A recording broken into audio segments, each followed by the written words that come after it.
All right, so for today, we are still dealing with conditional probability, and we're still talking about whether those events are independent or dependent.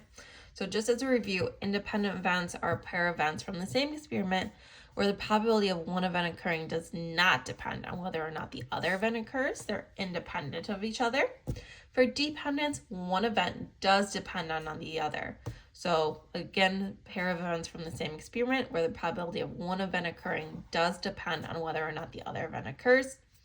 And then our conditional probability is a probability that a given event will occur if it is certain that another event has already taken place or will take place. So you're given that something is going to happen. So for example 1, it says determine whether each of the following are independent or dependent events.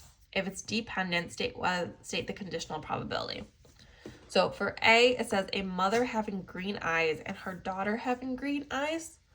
Well, the color of the daughter's eyes does depend on the color of the mother's eyes. That's definitely a genetic factor. So this event is dependent.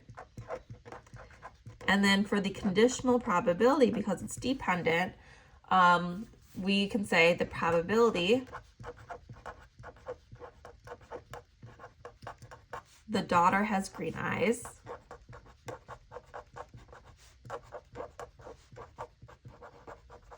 given that the mother has green eyes. Given the mother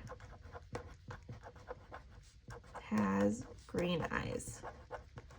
In other words, what's the probability of the daughter having green eyes given that the mother does have green eyes? B, rolling a number cube once and then rolling it a second time with the second rolled number being odd. So if I roll a die and then I roll it again, does that first roll have any impact on the second roll? No. Okay, I can roll it a million times. It doesn't matter what I rolled previously. It doesn't affect my next roll. So this is independent, and I don't have to say anything else about it. The events are independent. For C, selecting a queen from a deck of cards and without replacing it, this is the key, selecting a 10 from a deck. So because I select a card and I don't replace the card, I am changing the odds now of the probability of me selecting a 10. So because of this without replacing that keyword, that makes these two events dependent on each other. Because whatever I select here depends on how that affects this one. So this is going to be dependent. So again, my conditional probability for this would be the probability of selecting a 10 from a deck. So probability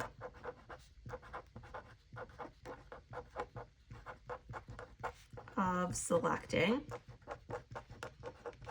a 10 from a deck of cards, given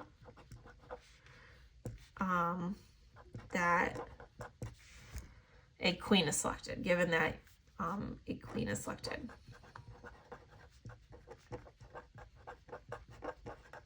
Okay. And then D, 2 people being selected at random from all people in California, with one person having dark hair and then person 2 also having dark hair. So with this one, because you're selecting randomly, like you're not selecting like out of like a chosen group, or you're not selecting one and then selecting another, you're just selecting 2 at the same time. This is going to be an independent event. I'm selecting randomly. The first person I choose doesn't have effect over the second person.